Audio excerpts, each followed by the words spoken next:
저는 출애굽기 14장 13절 14절 본문 말씀을 가지고 주의 구원을 보라는 제목으로 하나님의 말씀 전하도록 하겠습니다. 주의 구원을 보라. 하나님의 백성이 광야에 지금 갇혀있죠. 앞은 홍해바다고 뒤에는 이집트의 파라오 군사가 추격해오고 있습니다. 그러니까 앞뒤로 지금 꽉 막혀있는 상황이고, 이런 어려움을 당하고 있을 때 누가 그들을 도와줄 수 있을까요? 이 세상의 신인 마귀가 통치하는 세상에서 그리스도인들이 보호받는 근거는 무엇일까요? 때로는 혼란스럽고, 때로는 절망하고, 때로는 낙심하고, 때로는 두려울 때 누가 구원의 손길을 내밀어 줄 수 있을까요? 하나님밖에 없지요. 주 예수 그리스도입니다. 우리를 위해서 중보 기도하시고, 또 우리 안에서 성령 하나님께서 중보 기도하시는 주 예수 그의 없으십니다. 주님을 섬기고자 할 때 방해되는 것들이 많지요. 무엇이 방해될까요? 주님을 섬기고자 할 때 제일 방해되는 건 불신입니다. 불신. 믿지 않는 것이죠. 고난과 구원의 관계, 밀접한 관계가 있죠. 사람들 구원의 필요성을 언제 느낄까요? 언제 하나님께 손을 내밀까요? 고난 가운데 있을 때입니다. 고난이 없다면 하나님 찾지를 않지.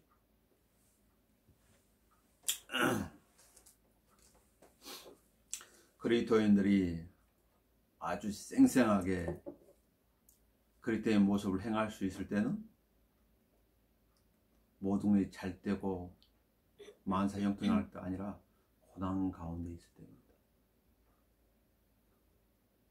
영국에서 어부들이 이제 청어라는 고기를 잡아가지고 런던으로 운반을 하는데, 그 긴 거리를 차에 타서 운반할 때 그 청어들 어떻게 시들시들 해가지고 막 죽고, 그래 제값을 받지 못하는 거예요. 한 어부가 고민을 하다가 한 방법을 알아냈죠. 그래요. 다른 어부에 비해서 아주 굉장히 많이 올려요. 싱싱하게 고기를 운반해가지고 갖다 파니까, 생선가게 갖다 파니까.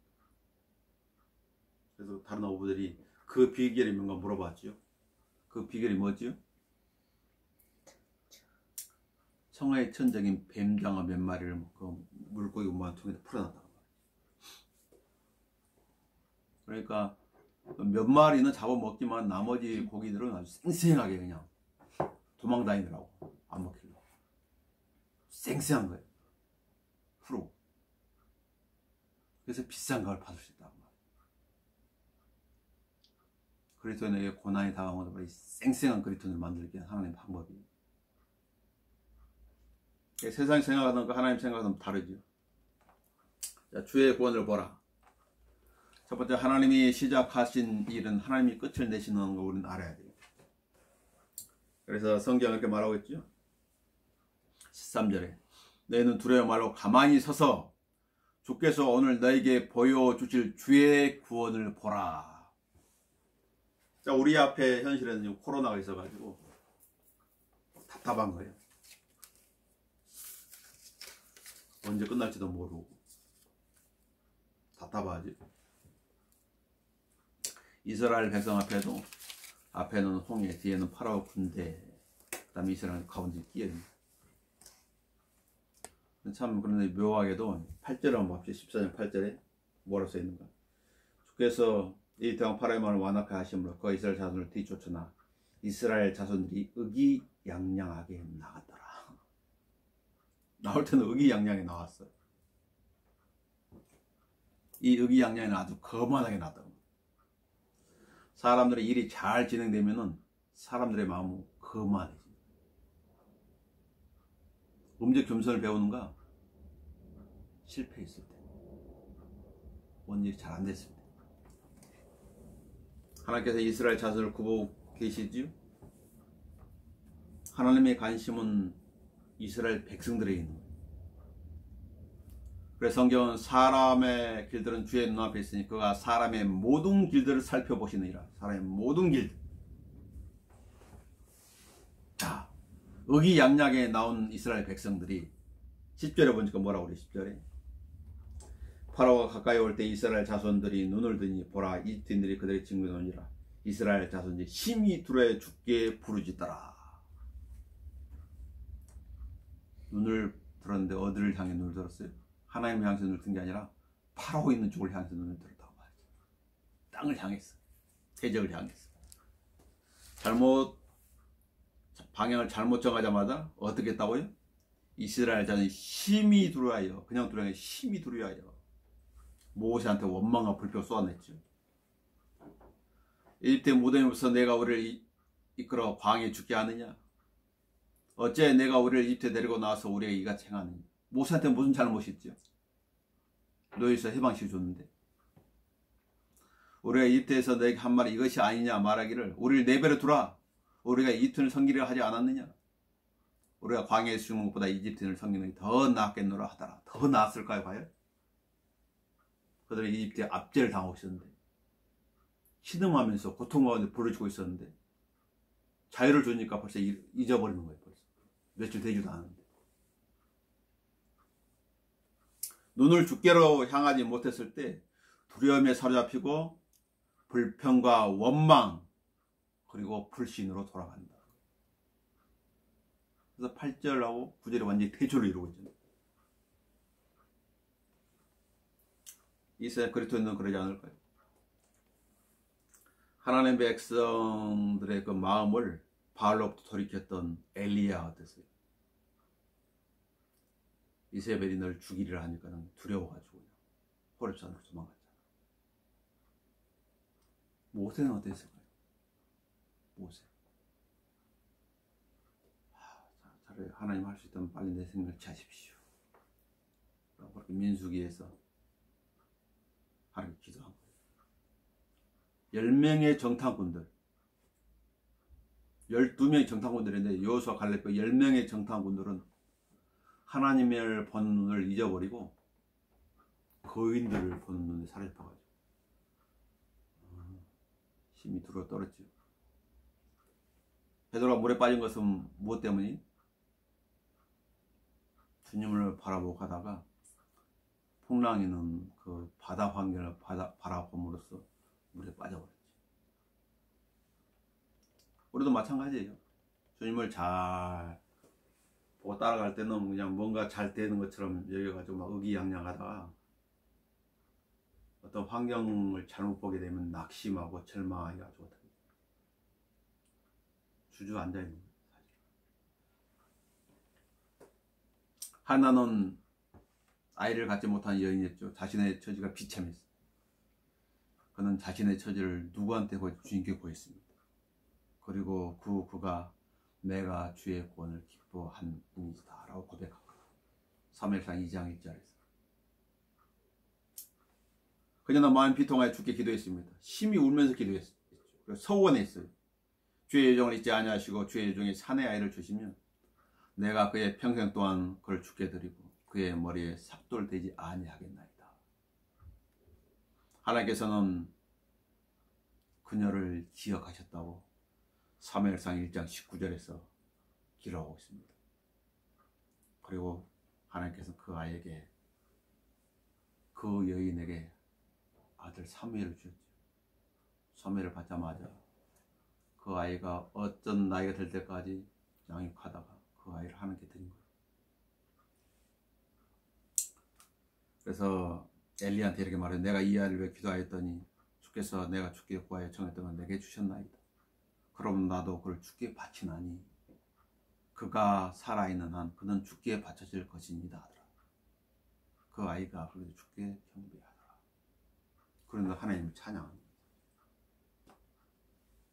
자, 하나님께 소원했고 그 소원을 지킨 한나에게 하나님은 더 주신 거예요. 3명의 아들과 2딸을 더 주신 거예요. 사무엘상 2장 21절에 나와요.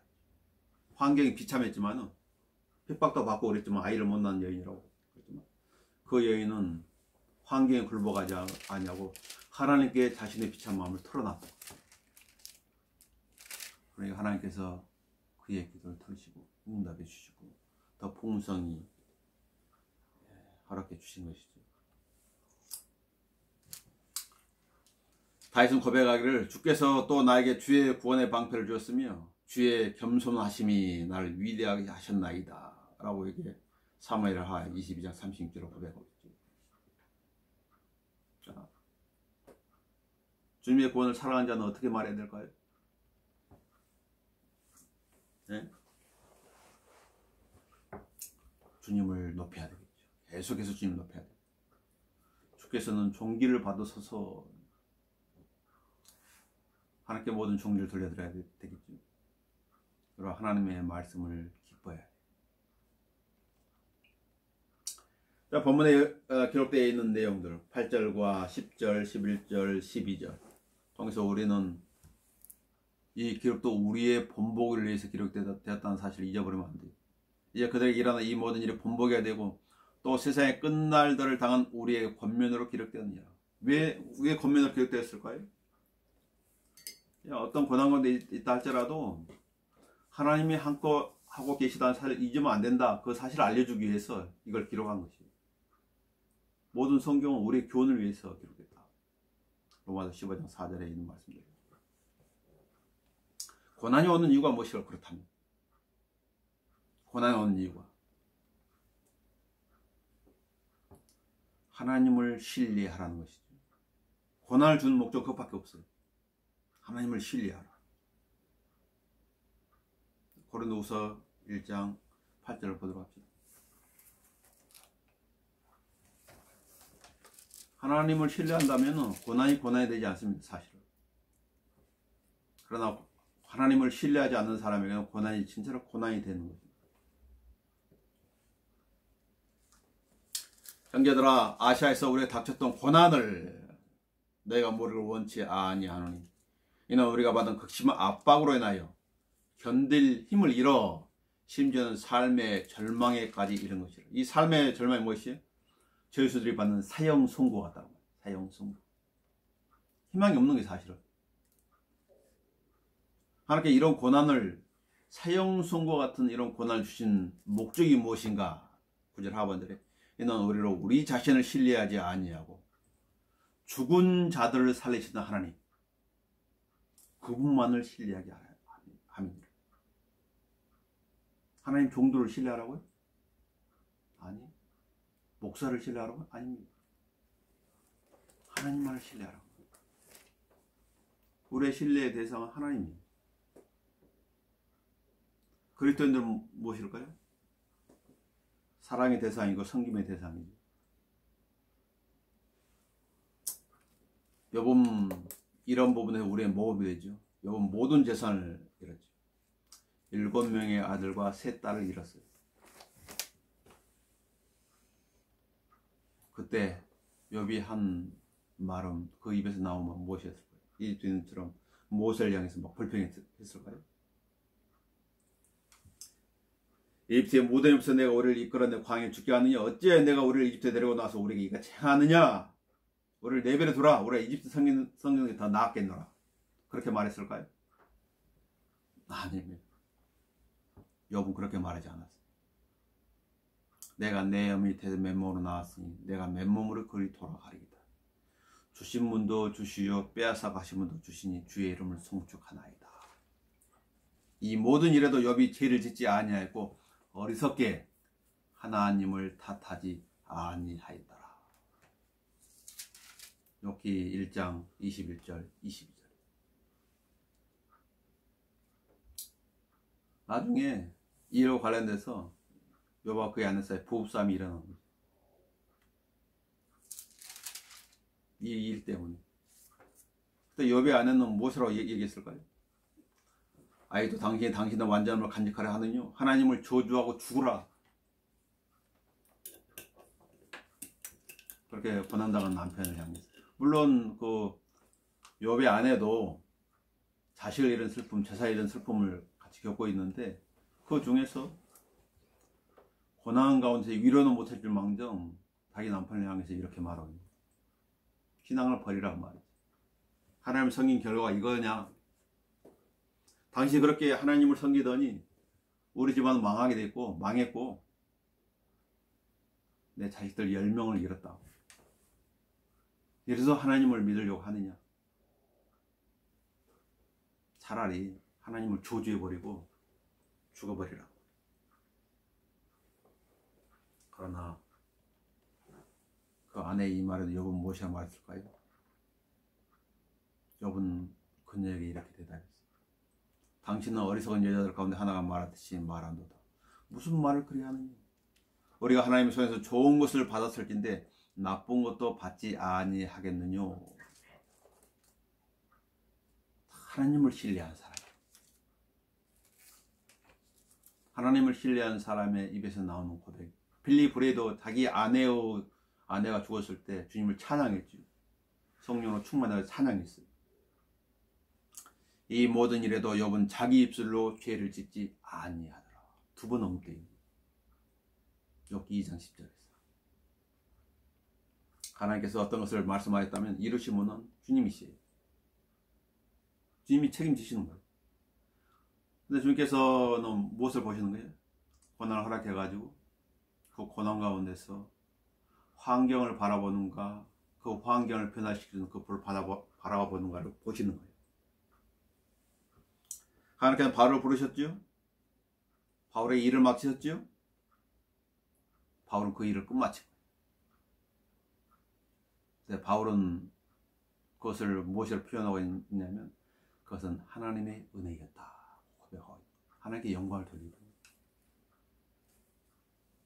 우리들은 하나님의 가족의 일꾼들입니다. 하나님과 함께 일한 동역자들이라고 그러죠.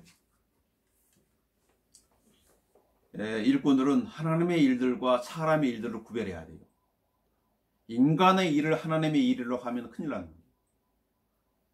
또 하나님의 일을 사람들의 일들이라고 하는 것도 잘못되는 거예요. 그걸 구별하지 못하게 되면 혼란에 빠지게 되는 것입니다. 그리고 일꾼들은 하나님의 신비들을 맡은 청직이라고 해요. 하나님께 신실해야 돼요.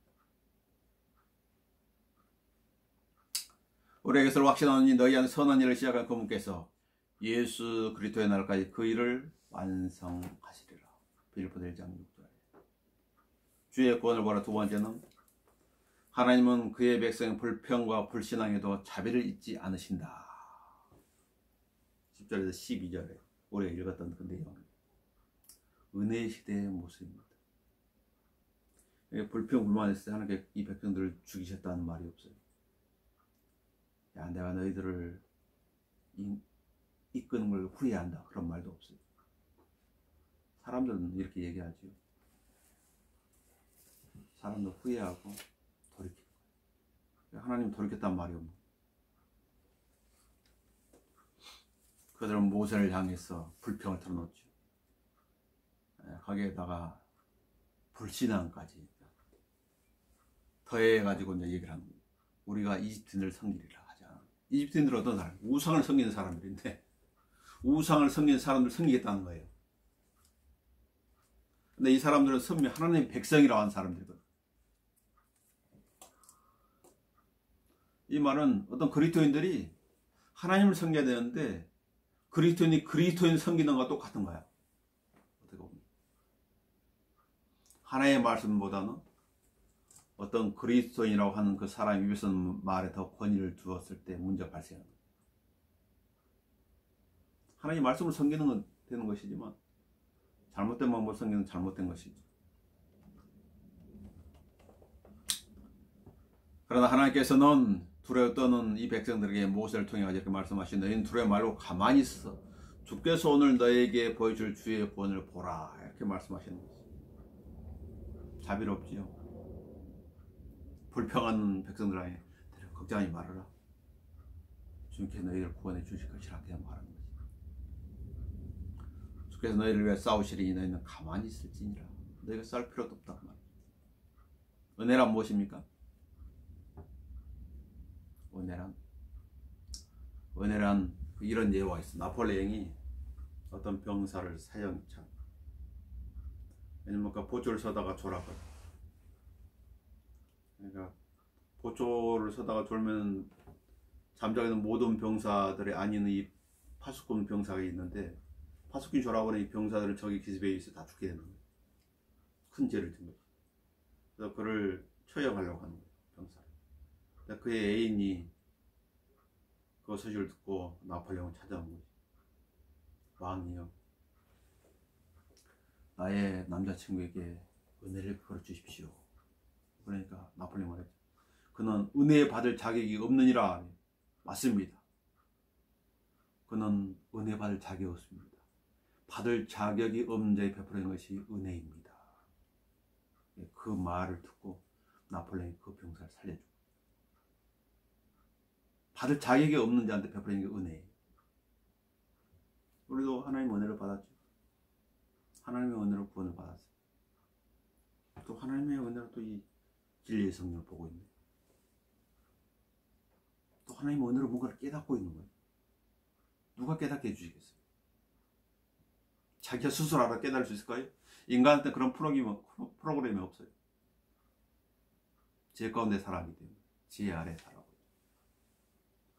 외부로부터 온 거예요. 성경도 외부로부터 온 것이고, 은혜도 외부로부터 온 것이고, 구원도 외부로부터 온 거예요. 예수님께 저 먼 셋째 안에서 우주를 거쳐가지고 이 세상에 오셨잖아요. 성경도 마찬가지입니다. 주 예수님께서 갈보리 십자가에 달리셨을 때 하나님의 백성이라고 자처하는 유대인들은 십자가에 달려있는 주 예수님을 향하여 무엇이라고 말했습니까? 예수님을 비웃고 조롱하면서 이렇게 말합니다. 그가 다른 사람들은 구원하였으니 이 사람이 하나님이 택하신 자 그리스도이면 그로 자기 자신을 구원하게 하라. 병사들도 예수님을 조롱했죠. 내 자신을 구원하라 하면 조롱한 거예요. 뿐만 아니라 함께 매달 행악자 중에 하나도 내가 그리스도이건 내 자신과 우리를 구원하라 말한 것이죠. 그래서 예수님께서, 주 예수님께서 십자가에 달린 의미를 알지 못한 것이죠. 그러나 주님께서는 그들을 책망하지 아니하시고 십자가 상에서 이렇게 기도하셨어요. 아버지시여 저들을 용서해 주옵소서. 그들은 자기들이 하는 것을 알지 못하나이다. 어떤 구원받은 그리스도인이 어떤 그리스도인들을 공격하는 거예요. 그럼 뭐라고 그럴까요? 아버지시여 저들을 용서해 주옵소서. 그들은 자기들이 하는 것을 알지 못하나이다.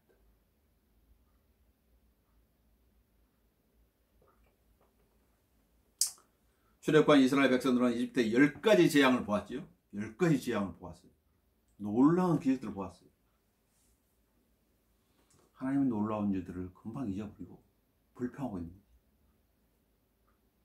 하나님을 원망하고 있는 것이 사실은.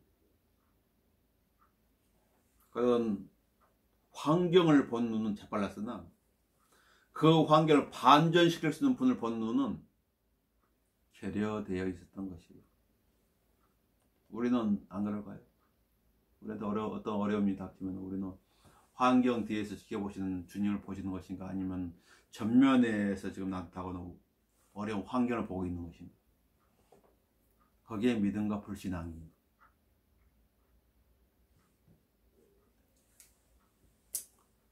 우리가 사하면서 고난을 당해도 괴로워하지 아니하며 당혹스러운 일을 당해도 절망하지 아니하며 박해를 받아도 버림받지 아니하며 매에 던져져 멸망하지 아니하는 이유가 무엇일까요?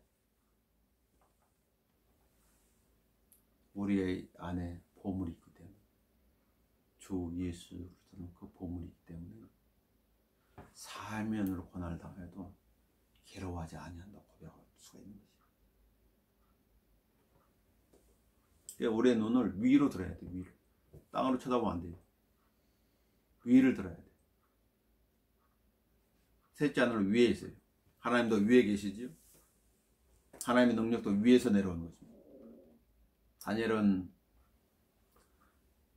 대적들이 자기를 잡기 위해서 함정을 파놓은 것을 알았어요. 알았을 때 숨었나요? 다니엘 6장 10절 봐봐. 다니엘서 1장 10절. 그럼 다니엘을 아주 사면을 꼼짝 못하게 적들이 함정을 파놨어. 무엇을 통해서? 하나님의 말씀을 역이용해가지고 다니엘을 잡으려고. 다니엘을 잡을 수 있는 것은 하나님의 말씀을 역발상에서 적용하는 방법이 없었거든. 이게 사탄의 방법이에요, 사실. 다니엘 6장 10절에. 6장 10절을 봅시다. 우리 그레이트인도 유념해야 될 거예요. 이제 다니엘이 그 문서가 서명된 것을 알았을 때, 이 문서가 서명된 것은 목적이 무엇인가? 다니엘 한 명을 잡기 위해서 이렇게 문서가 서명된 거죠. 4절 보면 그러므로 총리들과 고관들이 왕국에 관해 다니엘을 반대로 구실을 찾고자 했어. 그들은 어떤 구신이야 잘못도 찾을 수 없으니 이는 그가 너무 신실하여 아무런 실체나 잘못도 그에게서 발견되지 않았습니다. 그래서 뭐라고 그래 그들이 대적들은 이 사람들 말은 우리가 그의 하나님의 율법에 관해 다니엘을 반대할 것을 찾지 못하면 우리는 이 다니엘을 반대할 어떤 구실을 찾을 수 없으리라 하고 왕을 설득해가지고 탁 서명 변경시킬 수 없는 메대와 페르시아 법에 의해서 법을 하나 만든 거지. 알았어요. 다니엘. 10절. 이제 다니엘 그 문서 서명된 것을 알았을 때 그의 집으로 가서 그의 방에서 예루살렘을 향해 창문을 열어두고 그가 전에 하던 대로 중요한 그가 전에 하던 대로 그의 신앙을 감추지 않았어요. 하루에 3번씩 무릎을 꿇고 기도하였으며 그의 하나님께 감사를 드렸더라.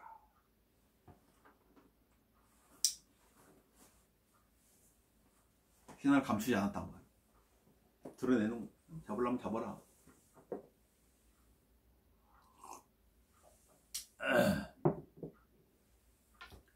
다니엘이 이렇게 할 수 있었던 것은 무엇일까요? 하나님을 신뢰한 사람이기 때문에. 그는 다니엘서 2장에서 하나님께 어떻게 자기들의 생명을 구해주는지 그걸 몸소 겪었잖아요. 죽어야 되는데 나 하나님을 신뢰했더니 이렇게 해주는 거예요. 다니엘 3장에서 사드락 메삭 아벳느고도 불속에 들어갔지만 7배나 뜨거운 용광로 불속에 들어갔지만 그들이 하나님을 향한 그런 신앙을 굽히지 않았기 때문에 하나님께 그것을 보여주다 불속에서 그걸 봤어요. 그런데 이것이 무서울까요? 하나님 신뢰한 사람이 그가 전에 하던 대로 하루에 3번씩 무릎을 꿇고 기도하였으니 하나님 앞에 감사를 드렸더라. 에스더는 자기 민족이 몰살의 위험에 처했을 때 하나님 앞에 금시로 기도하면서 죽으면 죽으리라 하는 믿음으로 왕 앞에 나갔죠. 그래서 상황을 역전시킨 거예요. 믿음의 사람들이 사실 시편 기자는 이렇게 고백합니다. 내가 나의 도움이 오는 산을 향하여 내 눈을 들어 올리리니 땅으로 내리깔면 답이 없어요. 나의 도움이 하늘과 땅을 지으신 주께로부터 오는도다. 시편 121편 1절에서 2절.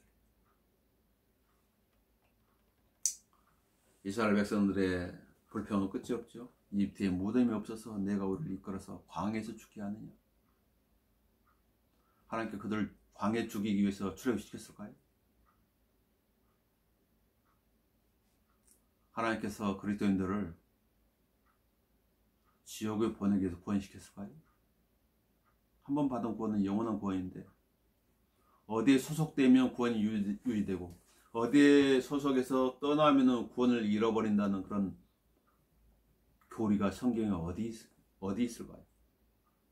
마귀 교리지. 어찌해 내가 우리를 이집트에 데리고 나와서 우리에게 이같이 행하느냐. 모세가 그들에게 한 일이 무엇이 있길래 이렇게 불평했을까요? 우리가 이집트에서 너에게 한 말이 이것이 아니냐. 말하기를 우리를 내버려 두라. 우리가 이집트인을 섬기려 하지 않았느냐. 우리가 광야에서 죽는 것보다 이집트인을 섬기는 것이 더 나았겠노라. 불평이라고 하는 것은 문제를 해결하지 못하는 거예요. 불평은 불신앙으로 나아가는 지름길. 지금 보면 11, 12절에 보면 그랬잖아요. 상황을 반전시킬 수가 없는 거예요. 불평. 그들이 불평하게 된 것은 그들을 잡고 있는 생각이 잘못된 생각이었기 때문에 마음에 하나님의 생각으로 채웠더라면 주님께서 행할 일들을 보면 하나님께서 나를 어떻게 구원하실까? 이 환경에 어떻게 우리를 구출해내실까? 그게 기대되네. 그렇게 말할 수 있겠죠. 그런 말들 안 나오는 거죠. 성경 모든 일을 불평이나 다툼이 없도록 하라고 말씀하셨죠. 또 이렇게 말해요. 만일 어떤 사람에게 불평이 있으면 서로 용납하고 서로 용서하기를 마치 그리스도께서 너희를 용서하신 것 같이 너희도 그리하라. 골로새 3장 13절에서 우리가 하는 불평들 하나님께서 불평들을 해준다면 살아남아있을 그리스도인이 과연 몇 명이나 될까요? 없을 거예요. 하나님께서 이스라엘 백성들을 참아주신 것처럼 우리에게 동행에 참아주고 계십니다. 너희들은 이렇게 하지 말아라. 그렇게 알려주고 있는 것이죠. 세 번째로 주의 구원을 보라. 하나님의 구원은 완벽하다는 걸 알 수가 있습니다. 오늘 본문 말씀에 모세가 백성들에게 말하기를 13절 너희는 두려워 말고 가만히 있어서 주께서 오늘 너희에게 보여주실 주의 구원을 보라. 너희가 오늘 본 이집트를 다시는 영원히 보지 못하리라. 주께서 너희를 위하여 싸우시리니 너희는 가만히 있을지니라 하더라. 갈보리 십자가에 달리신 주 예수님은 이렇게 외쳤지요. 다 이루었다고 외치시고 숨을 거두셨어요. 다 이루었다. 완벽한 구원을 이루신 거예요. 인간이 구원받기 위해서 어떤 쓸데없는 일을 할 필요가 없다고 말이에요. 인간이 구원받기 위해서 어떤 계명을 지켜야 될 필요도 없고 어떤 율법을 지켜야 될 필요도 없고 주일 성수를 해야 될 필요도 없고 성경을 알아야 될 필요도 없고 단지 주 예수 그리스도를 내 구주로 시인하면 됩니다. 그러면 구원을 받는 거예요. 왜냐하면 주님께 다 일어났기 때문에. 모든 종교들은 죄의 결과의 고통의 문제를 다루고 있습니다. 이 고통을 어떻게 해결할 것인가. 사람들 거기에 매력을 느낍니다. 그러나 기독교는 고통의 원인인 죄의 문제를 다룹니다. 죄의 문제를 어떻게 해결할 수 있는가. 그 문제를 다룹니다. 그래서 예수를 통해서 그 죄의 문제를 해결해 놓았죠. 믿으라 하거든요. 믿으라. 주 예수를 내 구주로 믿으라. 그러면 구원을 받을 것이다. 열심히 섬기고 봉사하고 그래 구원받는 것이 아니라 사도행 16장 31절인가 주 예수를 믿으라. 그래야면 너와 내 집안의 구원을 받으라. 로마서 10장 9절 10절에 내가 내 입으로 주 예수를 시인하고 하나님께서 그를 죽은 날을 살린 것을 내 마음에 믿으면 구원을 받으라. 믿으면 구원을 받는 거예요. 마음으로 믿으면. 이처럼 쉬운 구원이 없어요. 여호사밧 왕도 똑같이 이런 위기에 처했을 때가 있었어요. 본문하고 똑같은 상황이 있었어요. 역대하 20장을 보도록 합시다.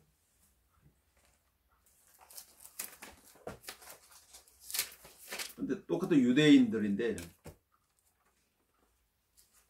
다르죠. 똑같은 유대인, 하나님의 백성들인데 선미인데 다른 거예요. 여호사밧 왕은 말씀에 순종한 사람입니다. 그 1절에 보니까 연합군들이 공격하지 암몬 자손과 모압 자손 다른 족속들도 그들과 더불어서 여호사밧 왕을 대항해서 싸우려는 것이죠. 적들이 침해왔습니다. 이 보호를 받을 때 왕이 한 행동은 어땠어요? 이제는 그도 두려워했어요.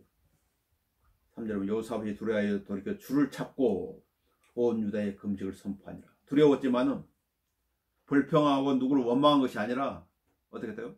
주를 찾았다. 주를 찾았다. 중요한 그거예요. 코로나가 두렵잖아요.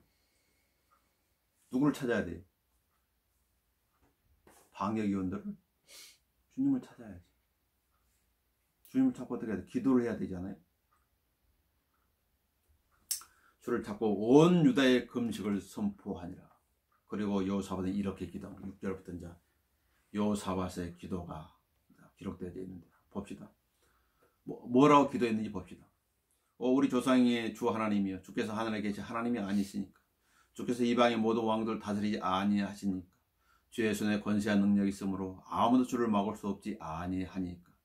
이 땅의 거민을 주의 백성 이스라엘 앞에서 몰아내시고 그 땅을 주의 친구 아브라함의 시에게 영원히 주신 주께서는 우리 하나님이 아니시니까. 그들이 거기에 거하며 거기에 주의 이름을 위하여 죽게 한 송수를 건축하 말하기를. 구절은 뭐예요? 솔로몬 열왕기상 8장에서 하나님께 했던 기도 내용인데 하나님께 오케이 내 그 기도를 해주겠다. 그것을 인용하는 거죠. 기도의 근거예요. 8절 9절에 봅시다. 칼이나 심판이나 전염병이나 기근, 우리나라는 지금 전염병 있잖아요. 같은 재앙이 우리에게 임할 때 만일 우리가 이전 앞과 주의 먼저 서서 이는 주의 이름이 이전에 있음이오니 우리의 고통 가운데 주께 부르짖으면 주께서는 들으시고 도와주시리이다 하였나이다. 하나님 약속했죠. 그래, 하나님께 약속했으니까 그 약속을 지켜주십시오 그 말이거든. 자, 이제 보도서 이스라엘이 이집트 땅에 나올 때 주께서는 이스라엘의 암몬과 모압 자손과 세일산을 침공을 원치 아니하시게 이스라엘은 그들의 돌이켜 그들을 멸하지 아니하였는가. 과거의 역사적인 사실이 내가 말씀드리오니 그들 우리가 어떻게 갚느니 보소. 그들이 주께서 우리에게 유업으로 주신 주의 소의 소를 쫓아내려고 왔나이다. 오 우리 하나님이여 주께서 그들을 심판하지 아니하시겠나이까. 우리에게는 우리를 치러 온 이 큰 물을 대적할 힘도 없고 어찌할 줄도 알지 못하나 우리의 눈이 주께 있나이다 하더라. 어떤 군대의 힘을 신뢰하지 않는 것이 요사밭은. 그래서 이 큰 물을 대적할 힘도 없고 어찌할 줄도 알지 못하나 우리는 주께 있나이다. 주님을 바라본 것이. 용사들은 자기들의 힘을 자랑하죠. 지혜자는 자기들의 머리를 자랑하죠. 부자들은 돈을 자랑하는데 하나님은 그런 걸 자랑하지 말라고 그랬잖아요. 하나님을 자랑하라. 하나님을 신뢰하고 하나님을 자랑하라. 자, 요사밭이 기도를 했는데 하나님은 즉시로 응답을 내려주시죠. 14절에. 그리고 선지자를 통해 이렇게 말하는 거죠. 15절. 온 유다 너희 예루살렘 거민들과 너 요사밭 왕아 너희는 경청하라. 주가 너에게 이같이 말하노라. 이 큰 무리로 인해 너희는 두려워 말고 놀라지 말라. 이는 싸움이 너에게 속한 것이 아니라 하나님께 속하였습니다. 그러면 17절에 너희는 이 싸움에서 싸울 필요가 없으리라. 오 유다 예루살렘에 낸 전열을 가다 놓고 서서 너희와 함께하는 주의 구원을 보라. 두려워 말고 놀라지 말며 내일 그들 향해 나아가라. 이는 주가 너희와 함께할 것입니다. 확실한 응답을 주는 것입니다. 응답을 받은 왕의 모습을 봅시다. 18절에 요사 왕이 그의 얼굴을 땅에 대고 절하고 얼마나 감사하겠어요. 그 하나님의 약속의 말씀입니다. 그 다음에 온 유다 예루살렘 거민도 주 앞에 엎드려 주를 경배하였습니다. 응답을 받은 자의 합당한 그런 모습들. 그리고 하나님께서는 약속대로 그렇게 해주시죠. 자, 하나님을 신뢰하는 여호사밧은 격려합니다. 20절에 백성들을 격려하는 거예요. 오 유다 너희 예루살렘 거민들아 내게 들으라. 너희는 주 너희 하나님을 믿으라. 요한복음 14장 1절에서 그랬죠. 요한복음 14장 1절에서 너희는 마음에 근심하지 말라. 하나님을 또한 나를 믿으라. 너희는 주 너희 하나님 믿으라. 그리하면 너희가 경고하게 되리라. 믿으면 경고하게 되리라. 그의 선지자들을 믿으라. 이거 성경적인 사람 선지자, 가짜가 아니라. 그리하면 너희가 성공하리라 하더라. 이런 하나님을 섬기고 이 하나님 섬기는 그런 일꾼들 밑에 있다고 하는 것은 복이겠지요. 복이에요 이것은. 그리고 그들이 하는 일은 21절에 주를 찬양하라. 그의 자비는 영원히 지속됨이라 하더라. 그러니까 하나님께서 희한한 방법으로 승리를 안겨주는데 어떻게 22절에 그들이 노래와 찬양이 시작하자 주께서 복병들 두시어 유다를 치러 오는 암몬 자손과 모압 자손과 세일산을 대항하여 하셨으니 그들이 패하였더라. 어떻게 싸운 것인가? 이는 암몬 자손과 모압 자손이 세일산의 거민을 대적하여 일어나 그들을 완전히 죽여 멸했기 때문이다. 암몬 자손과 모압은 형제가 아니에요. 로세의 후손이죠. 롯의 아들들이, 롯이 두 딸을 통해서 난 족속들이 형제지간, 형제가 서로 합쳐가지고 세일 쌓는 에돔 족속들인데 에돔을 죽이고, 그 다음에 어떻게 했어요? 암몬과 모압이 서로 죽이는 거예요. 그들이 세일의 검을 진멸시킨 후 각자가 서로 죽이니라. 유다 광야에 있는 망대에 와서 머리를 보니 보라, 그들이 다 땅에 쓰러진 시체였으며 아무도 도망한 자가 없더라. 하나님께서 여호사밧 왕에게 안식을 주신 거예요. 평안하게 주무시고 평강을 주다고 말이에요. 믿음의 결과에 이것은. 그러나 우리가 본문에서 본 이스라엘 출애굽한 이스라엘 백성들은 10가지 기적을 경험했지만 어려움이 닥쳐야 어떻게 했어요? 불평, 불만, 불신한 거예요. 여호사밧 왕 완전히 대주잖아요. 똑같은 이스라엘 백성입니다. 누구를 롤 모델로 삼을 것인가? 어려움이 닥쳤을 때. 출애굽기 14장에 있는 사람들인가? 아니면 역대하 20장에 있는 사람들인가? 하나님의 구원은 완벽합니다. 그 하나님은 누구도 생각할 수 없는 일을 행하신 하나님이시죠. 자, 본문에 돌아오니까요. 출애굽기 14장 16절을 보십시다. 하나님은 그 누구도 생각할 수 없는 방법을 행하신 하나님. 넌 내 막대기를 들어 내 손을 바다 위로 뻗쳐서 그것을 가려라. 그래야만 이스라엘 자손들이 바다 한가운데를 통과해서 마른 땅 위를 가리라. 이스라엘 백성은 생각지도 못한 방법이죠. 홍해를 가로질러 간다고요. 그래서 생각지 못하니까 그 불신앙이 사라졌던 있었던 것이죠. 알았더라면 아마 감사하고 찬양했겠죠. 예수님의 십자가에 달려 죽으심도 인간의 마음속에 들어온 적이 없었던 거지. 이게 하나님의 신비 속에 하나님 지혜다. 세상을 창조하기 전에 미리 정하신 감춰진 지혜다. 그래서 이 지혜는 이 세상의 통치자들 가운데 아무도 몰랐노라. 만일 그들이 알았더라면 영광주를 십자가에 못 박기는 아니었으리라.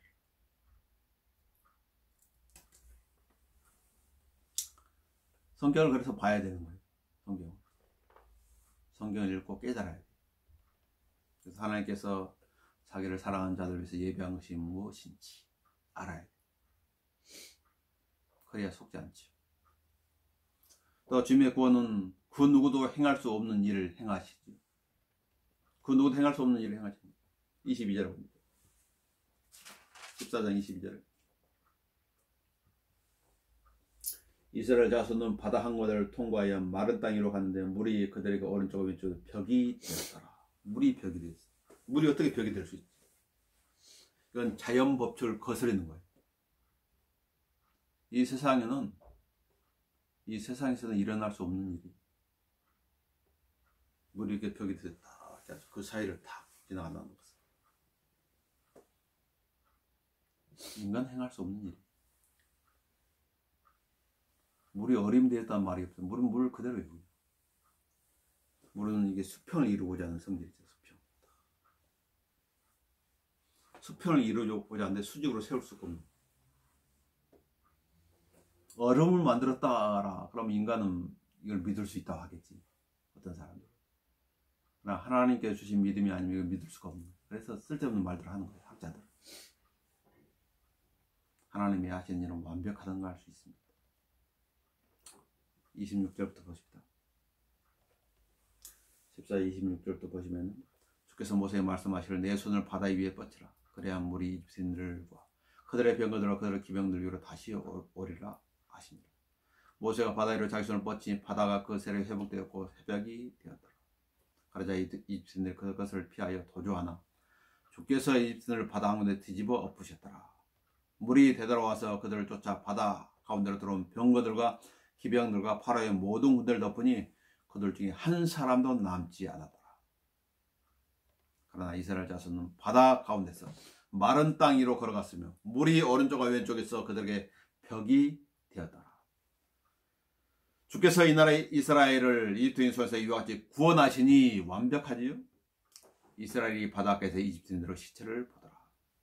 이스라엘이 주께서 이집트에 행하신 위대한 일을 보고 그 백성이 주를 두려워하고 주와 그의 종 모세를 믿더라. 하나님께서는 약속하신 대로 이루어 주시는 거예요. 모세를 통해 말해 너희는 두려움을 가만히 서서 주께서 오늘 너에게 보여줄 주의 구원을 보라. 너희가 오늘 본 이집트는 다시는 영원히 보지 못하리라. 주께서 너희를 위해 싸우시리니 너희는 가만히 있을지니라. 또 여기 본문에 이스라엘 백성들이 믿음을 가지고 가만히 있었다는 기록은 없어요. 불평했다는 기록이 있는데 하나님의 은혜.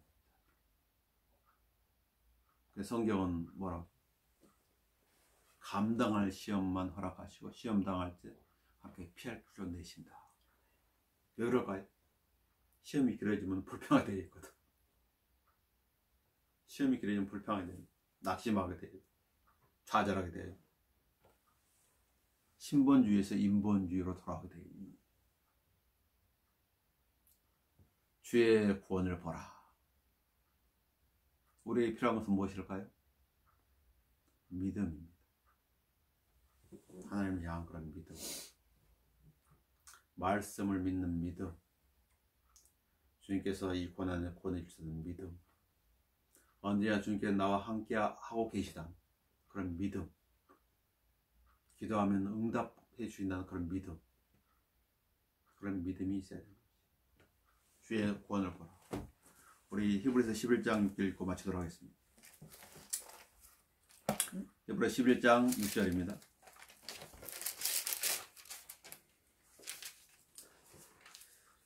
자, 중요한 말씀이죠.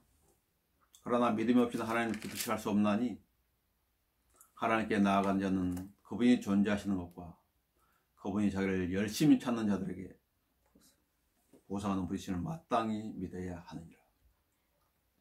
하나님을 기쁘시게 하려면 믿음이 있어야 돼요.